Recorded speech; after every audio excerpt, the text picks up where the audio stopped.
En la farmacia recomiendo suplementos todas las semanas. Vitamina D, magnesio, omega 3, vitamina B12. Y hace ya unos meses me hice una pregunta que no me había hecho nunca. ¿Cuántos suplementos de los que yo mismo tengo en casa realmente los necesito? Abrí el cajón, conté los botes y me parecieron demasiados. Hoy te cuento lo que encontré cuando los revisé, uno por uno, con evidencia en la mano. ¿Cuáles me quedé? ¿Cuáles quité o cambié? Y el que más me sorprendió, el que resulta que toma casi todo el mundo mal, porque hay un suplemento en particular que tu analítica de sangre no detecta aunque lo necesites. Y ese detalle lo cambia todo. Antes de entrar en cada uno, necesito que entiendas algo que seguramente no sepas, porque no te lo han explicado. Un suplemento no está obligado a demostrar eficacia antes de salir al mercado. A diferencia de un medicamento que necesita ensayos clínicos, un suplemento solo tiene que demostrar que no es tóxico. Eso significa que mucho de lo que hay en ese lineal de la farmacia o del supermercado tiene evidencia débil, indirecta o investigado por quien lo vende. Y sin embargo, a partir de los 50 hay nutrientes concretos que nuestro cuerpo empieza a gestionar peor. Los absorbe y utiliza peor. Los elimina más. Para esos sí es importante suplementar, para los otros no. Este es el que más me sorprendió cuando lo investigué hace ya tiempo. Y el que más me avergüenza no haber explicado mejor en la farmacia hace ya algunos años. La escena es esta. Alguien llegaba con cansancio, calambres, mal sueño. El médico le había pedido una analítica. El magnesio salía normal. «Estás bien», le decían. El problema es que esa analítica y no mide lo que importa. Solo el 1% del magnesio de nuestro cuerpo circula por la sangre. El resto está dentro de las células y en los huesos, que es donde hace su trabajo. Así que puedes tener las analíticas perfectamente normales y estar con déficit funcional real. ¿Y para qué sirve el magnesio? Pues para muchas cosas que no funcionan bien después de los 50. Primero, es imprescindible para producir energía. Sin magnesio, las mitocondrias, que son las fábricas de energía de tus células, funcionan mal. Ese cansancio que no se va con dormir más puede tener aquí su raíz. Segundo, actúa como freno del sistema nervioso. Funciona como agonista del GABA, el neurotransmisor que le dice a tu cerebro: para, descansa, desconecta. Sin suficiente magnesio, el cerebro tiene más dificultad para apagarse por la noche. Un ensayo clínico doble ciego evaluó el efecto de suplementar magnesio en personas mayores con insomnio. El grupo que tomó magnesio tardó menos en dormirse, durmió más tiempo y redujo sus niveles de cortisol nocturno. Una revisión sistemática de 2021 en BMC Medicina Complementaria confirma estos resultados, aunque advierte que la calidad de los estudios disponibles es moderada. El efecto existe, pero no hay que exagerarlo. Tercero, y esto sí que lo sabía, pero no le daba suficiente importancia. El magnesio activa la vitamina D. Sin él, por más de 3 que tomes, no va a funcionar bien.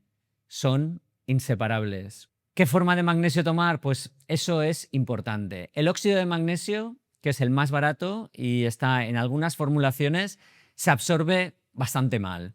Solo entre el 3 y el 4%, casi nada. El glicinato de magnesio, sin embargo, tiene una absorción del 80% y no tiene efecto laxante. Ese es el que tomo yo.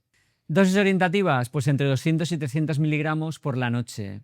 Y si tomas diuréticos o tienes diabetes tipo 2, pues habla antes con tu médico para que te ajuste la dosis. Este sí lo tenía claro, pero también al principio del todo lo tomaba mal. La vitamina D no es una vitamina en sentido estricto, es una hormona que regula más de 200 genes. Sistema inmune, estado de ánimo, densidad ósea, inflamación crónica. Y la mayoría de personas mayores de 50 en España por el estilo de vida moderno que llevamos, tiene niveles insuficientes, aunque vivan incluso en el sur de España. Una revisión de ensayos clínicos publicada en Nutrients en 2024 concluye que 2.000 unidades internacionales diarias de vitamina D3 son suficientes para alcanzar niveles en sangre óptimos en la mayoría de las personas adultas, manteniendo además un buen nivel de seguridad. Pero aquí viene el error que cometía yo hace algunos años.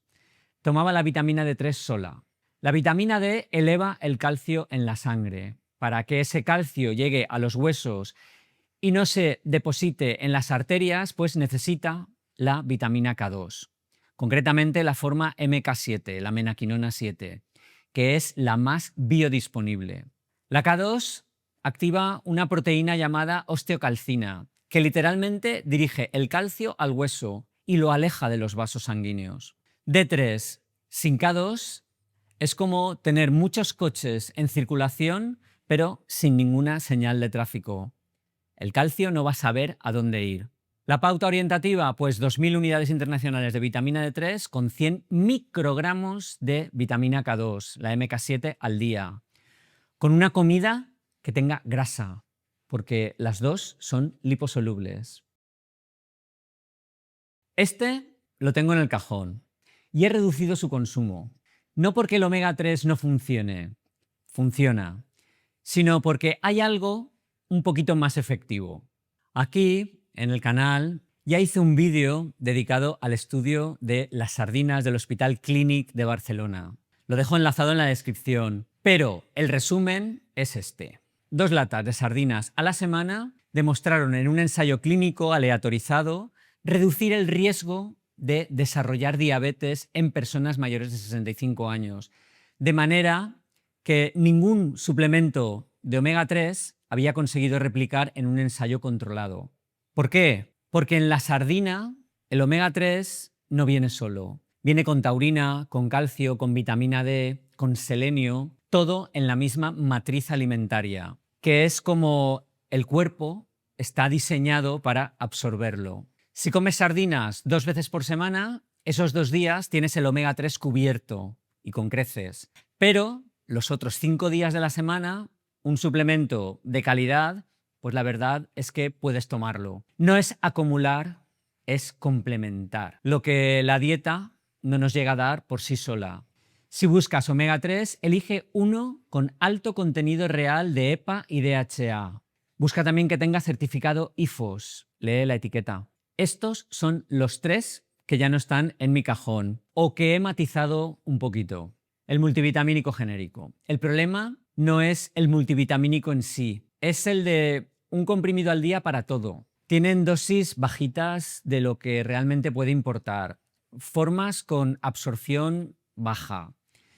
Si comes razonablemente bien, no las necesitas. Si comes mal, no te lo van a arreglar. Distinto es un multivitamínico formulado para una necesidad específica tuya. Yo, por ejemplo, ahora mismo estoy tomando uno orientado a la salud del cabello, con biotina, zinc, silicio y selenio, en formas biodisponibles reales. Y noto la diferencia. Eso no es lo mismo que el bote genérico de multivitaminas del supermercado. La pregunta que tienes que hacerte no es multivitamínico sí o no, sino es ¿tengo una razón concreta para tomar el multivitamínico o lo tomo simplemente por inercia? El calcio en pastillas. Este me preocupa especialmente porque se recomienda mucho y la evidencia está siendo revisada. Varios estudios han encontrado una asociación entre el carbonato de calcio en suplementos sin magnesio ni vitamina K2 y un mayor riesgo de calcificaciones arteriales en mujeres posmenopáusicas. El calcio de la dieta, del queso, las sardinas, las almendras, las verduras de hoja verde, se absorbe de una forma gradual y el cuerpo lo regula bastante bien. El calcio en una tableta puede saturar ese mecanismo. Si tu médico te lo ha recetado por osteoporosis, sigue esa prescripción. Si lo tomas por tu cuenta, por si acaso, pues merece que tengas una conversación con el médico. El hierro sin analítica. El hierro en exceso es un oxidante potente. En hombres adultos y mujeres posmenopáusicas, la deficiencia real es mucho menos frecuente de lo que se cree. Si tienes cansancio, hazte una analítica antes de tomar hierro. El cansancio tiene muchas causas y tomar hierro sin necesitarlo puede hacerte daño. Lo que ha quedado en mi cajón es magnesio bisglicinato, 200-300 miligramos por la noche, y para mí es el que más impacto tiene en mi energía, en el sueño y en el funcionamiento general, y el que más infravalorado está. En segundo lugar, también se ha quedado la vitamina D3 con K2, 2000 unidades internacionales de D3 más 100 microgramos de K2, MK7. Los tomo con la comida, que tenga grasita, y siempre juntos, nunca por separado. En tercer lugar, el omega 3, preferiblemente en forma de sardinas. Si tomas 2 latas a la semana, pues esos días no lo tomes. Busca uno con alto contenido en EPA y DHA y con certificado IFOS. El potasio lo consumo a través de la dieta. Aguacate, espinacas, salmón. Con criterio fuera del cajón, el multivitamínico genérico sin una razón concreta. El calcio en pastillas sin indicación médica y el hierro sin una analítica previa. De 6 botes me quedé con 4. No te digo que hagas lo mismo, te digo que revises el cajón con las mismas preguntas que me hice yo. ¿Esto tiene evidencia real? ¿Lo absorbo bien en esta forma? ¿Lo necesito yo específicamente? Porque la diferencia entre un suplemento útil y uno inútil no está en el precio ni en la marca. Está en esas 3 preguntas. Déjame en comentarios cuántos tienes en tu cajón y si alguno de los que mencioné te ha sorprendido.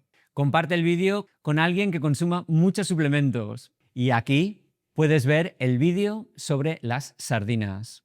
Soy Sento Segarra. Nos vemos en el próximo vídeo.